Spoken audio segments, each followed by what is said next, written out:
Assalamualaikum warahmatullahi wabarakatuh. Alhamdulillahirabbil alamin wassalatu wassalamu ala asyrafil anbiya wal mursalin wa ala alihi washabbihi ajmain, amma ba'd. Saudaraku, khususnya kaum muslimin yang menjalankan puasa Ramadan 1442 Hijriah, saya sampaikan selamat mengisi bulan Ramadan tahun ini dengan berbagai amal soleh tatawwu' seperti memperbanyak zikir, membaca Al-Quran, menegakkan sholatul lail, mempersering infak fisabilillah, berbuat ihsan kepada masyarakat, dan berbagai amalan sunnah lainnya. Seperti kita ketahui, perintah dan aturan baku ibadah puasa Ramadan tertera dalam surat Al-Baqarah ayat 183, 184 dan 185. Nah, ayat 183 memberitahu kita bahwa tujuan pokok berpuasa adalah untuk menjadi manusia yang bertakwa. La'allakum tattaqun. Nah, ayat berikutnya 184 itu menunjukkan agar kita menjadi hamba yang memperoleh petunjuk kebenaran. La'allahum yarsyudun. Nah, kemudian ayat terakhir ya 185 kembali lagi ya Al-Qur'an mengingatkan bahwa kita harus ikut aturan baku ibadah puasa itu, dan Allah sudah punya hukum-hukumnya. Kalau kita taati, kemudian Allah mengatakan la'allahum yattaqun. Mudah-mudahan mereka semua orang beriman itu menjadi orang-orang yang bertakwa. Jadi puasa Ramadan yang kita kerjakan sekarang ini, bagi kaum beriman, kaum muslimin, itu untuk menjadikan kita orang-orang yang bertakwa, orang-orang yang mendapat petunjuk atau hidayah, dan diulangi lagi menjadi orang yang bertakwa. Nah, saudaraku, kalau kita mau mengetahui ayat yang paling lengkap menggambarkan seperti apa gambaran orang muttaqun, itu bacalah surat Al-Baqarah ayat 177. Jadi laisal birra an tuwallu wujuhakum qibalal masyriqi wal maghrib walakinnal birra man amana billahi wal yawmil akhir wal malaikati wal kitabi wan nabiyyin wa atal mala ala hubbihi dzawil qurba wal yatama wal masakin wa ibnas sabili wasailina wa fir riqab wa aqamas salata wa ataz zakata wal mufuna bi'adim idza ahadu was sabirina fil ba'sa wad-dharra'i wa hinal bas ulaika alladzina shadaqu wa ulaika humul muttaqun. Shadaqallahul azim.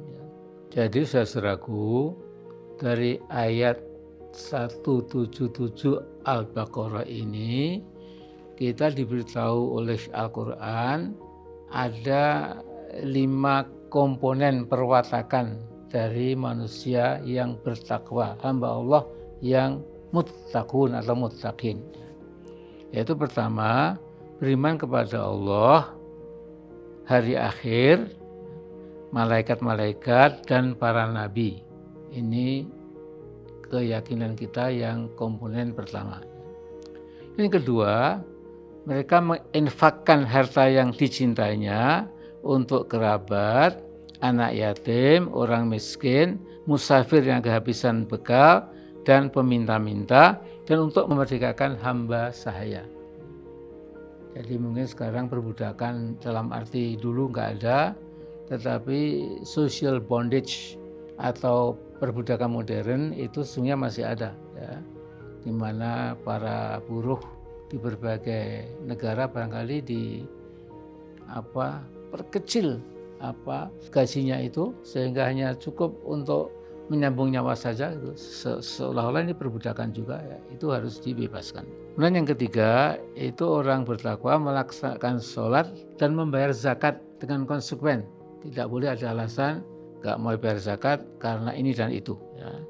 Kemudian yang keempat, itu menepati janji. Yang kelima, itu sabar dalam kesempitan hidup, sabar dalam himpitan, tekanan sosial ekonomi, dan sabar dalam kesulitan karena adanya peperangan misalnya. dan mereka itulah orang yang benar, dan mereka itulah manusia yang bertakwa. Jadi saudaraku, itu gambaran ya, yang harus kita capai insya Allah lewat puasa kita dan ibadah kita yang lain. Tapi di samping itu Al-Quran juga menyatakan bahwa orang-orang bertakwa adalah mereka yang tidak pernah dapat dikecoh, ditipu ya, oleh kepentingan duniawi yang picik dan nista. Ya. Jadi misalnya kita diingatkan wa mal hayatud dunya illa mata'ul ghurur, Ali Imran 185. Tiadalah kehidupan dunia kecuali sesuatu yang bisa mengecoh kita, kesenangan yang bisa menipu kita. Nah kemudian juga kita lihat misalnya Al-Kahfi 46. Allah berfirman, Al-malu wal banuna zinatul hayatid dunya wal baqiyatus solihatu khairun inda rabbika thawaban wa khairun amala. Ya. Jadi harta benda, anak-anak, keturunan itu hanyalah perhiasan kehidupan dunia, tetapi ibadah yang berkelanjutan, amal soleh yang terus menerus itu adalah bagi Allah itu merupakan perbuatan yang lebih terpuji ya. Kemudian juga sebuah perbuatan atau amal soleh yang lebih tinggi sesuai dengan cita-citamu. Sementara saudaraku ya, kalau dalam ayat yang lain orang yang mengunggulkan kepentingan dunia ya, terus memburu kenikmatan dunia tanpa berhenti, itu besok akan dilemparkan ke neraka jahim. Jadi jahim itu adalah api yang membulat-bulat, apa artinya blazing fire ya. Itu ada namanya neraka jahim ya, naru jahim. Dalam surat An-Nazi'at itu Allah berfirman, wa idza ja'atil qammatul kubra yauma yatadzakkarul insanu ma sa'a wa burizatil jahimu liman yara fa amma man tagha wa athal hayatad dunya fa innal jahima hiyal ma'wa wa amma man khafa maqama rabbih wa nahana nafsa 'anil hawa fa innal jannata hiyal ma'wa. Jadi Allah memperingatkan, ingatlah tatkala hari kiamat sudah datang, sebuah peristiwa yang sangat akbar, ya, sangat mengerikan, ya, maka manusia tanpa kecuali itu mengingat apa yang telah dilakukan sewaktu hidup di dunia. Ya. Nah kata Allah, ya, mereka itu akan melihat dengan mata kepala mereka sendiri, yaitu al-jahim, neraka jahanam, ya. Dan kemudian ya, fa'amman man tagha, ya, siapapun yang waktu di dunia ini ya zalim, berbuat semena-mena, berkelebihan, ya, melampaui batas, ya, maka fa innal jahima hiyal ma'wa, bagi mereka disediakan neraka jahim. Sebaliknya, wa amma man khafa maqama rabbih, adapun manusia-manusia yang takut dan cinta kepada Tuhannya, ya, dan menahan hawa nafsunya, wa nahan nafsa'anil hawa, fa innal jannata hiyal ma'wa, maka bagi mereka dipersiapkan jannah. Ya, jannah menjadi tempat tinggal mereka. Nah, saudara-saudara sekalian yang saya cintai, ini ternyata hal-hal yang dikemukakan Al-Quran itu pada zaman kita ini itu sudah dibidik lewat berbagai macam analisa sosial dan politik. Jadi para social scientist ya, di negara-negara maju terutama itu sekarang bukan sekarang tapi sudah berapa belas tahun belakangan ini sampai sekarang masih ya, yaitu sebuah penyakit mental kejiwaan dari kaum kaya, elit ekonomi, ya, elit politik juga di negara-negara itu, ya, di mana mereka kesakitan penyakit yang dinamakan influenza. Ya. Jadi ini gabungan antara affluence, kemakmuran yang melimpah ruah, kekayaan yang ditumpuk-tumpuk, itu affluence ya. Kemudian digabungkan dengan influenza, ya, influenza kita bilang demam flu ya, demam flu gitu.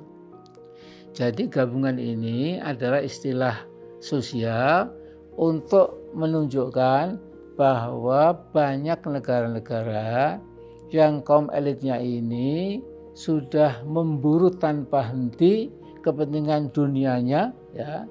Jadi they want more and more and more wealth, more money, more apa saja ya. Tanpa sama sekali mengindahkan akibat dari keserakahan mereka itu terhadap rakyat yang lain ya. Yang kembang kepis karena kehidupannya masih pas-pasan, bahkan di bawah garis kemiskinan ya, dan lain sebagainya.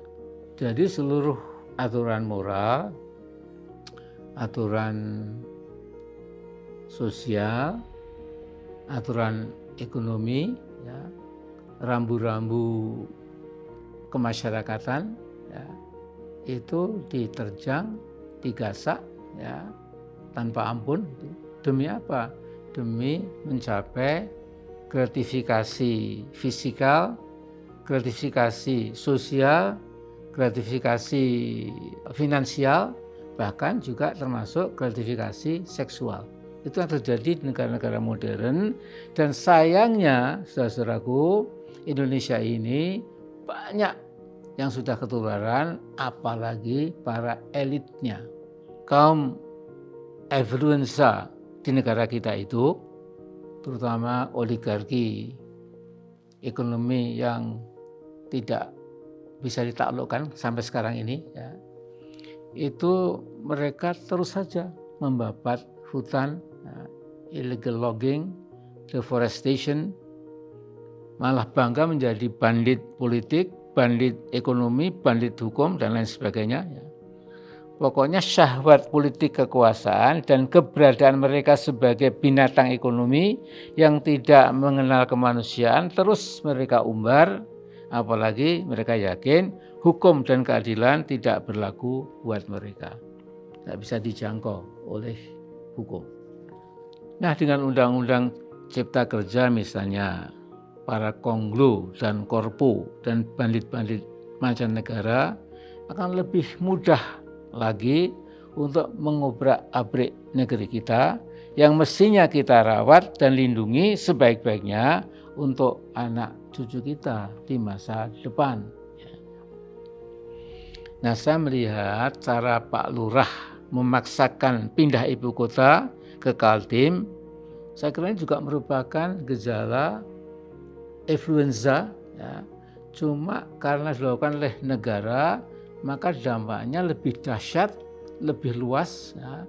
Dan mungkin kalau sampai sudah rusak betul, sulit untuk diperbaiki kembali. Ya. Jadi misalnya kita tahu bahwa rencana pindah ibu kota ini tidak menggubris, ya, soal dampak lingkungan, dampak sosial, ya. Kemudian yang diutamakan bangun dulu istana, ya, istana negara, ya.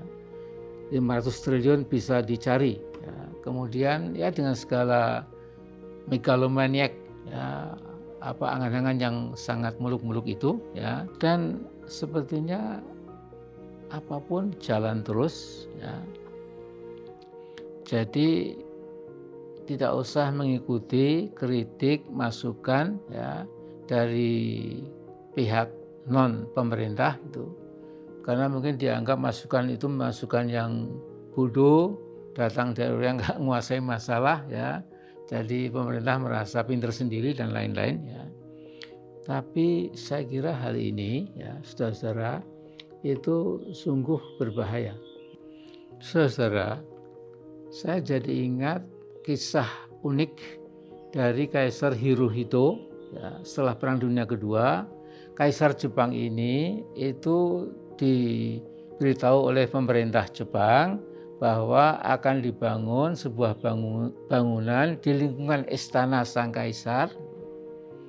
Tapi apa jawaban Kaisar Hirohito? Dia mengatakan, jangan, saya tidak memerlukan bangunan baru di istana saya. Mengapa? Karena masih banyak, ada ratusan orang Jepang yang homeless, yang nggak punya rumah, ya, yang masih menggelandang di kota besar Tokyo itu. Nah, andai kata Kaisar Hirohito itu orang Indonesia, kita bisa mengatakan, wah, dia betul-betul Pancasilais. Ya. Karena Pak Hirohito itu ingat terus, ya, sila kedua, yaitu kemanusiaan yang adil dan beradab. Ya. Kemudian juga ingat sila kelima, yaitu keadilan sosial bagi seluruh rakyat Indonesia. Ya. Jadi saudaraku, ya, ini mungkin masukan buat Pak Lurah. Ya. Disadari apa tidak, ya, Pak Lurah, ini kelompok elit oligarki itu memang sudah betul-betul ugal-ugalan, ya, betul-betul sudah nggak bisa lagi ya kata-kata yang saya ungkapkan, ya. Tapi justru tugas Anda, ya Pak Lurah, itu menghentikan, ya, influenza yang begitu ganas dan berakibat fatal itu. Ya. Jadi tolong ini dijadikan refleksi, renungan, kontemplasi bulan Ramadan. Ya. Kemudian ya kita bersama-sama, ya Pak Lurah, bangsa Indonesia, ya, untuk merefleksikan keadaan kita yang sudah, menurut saya sudah makin gawat, ya, dan kita carikan solusinya bersama-sama. Dan terutama Anda, karena Anda lurahnya, maka Anda dengan perhubung Anda duduk ngomong yang jujur, apa yang sedang terjadi di negara kita ini, ya, yang sudah makin, menurut saya makin repot, ya. Teman-teman Papua juga sudah makin berani, dan kita sudah tahu lah, ya. Nah, jadi ini tolong jadikan renungan Pak Lurah. Selamat berpuasa kalau Anda berpuasa, mudah-mudahan, ya. Terima kasih, sampai ketemu lagi. Assalamualaikum warahmatullahi wabarakatuh.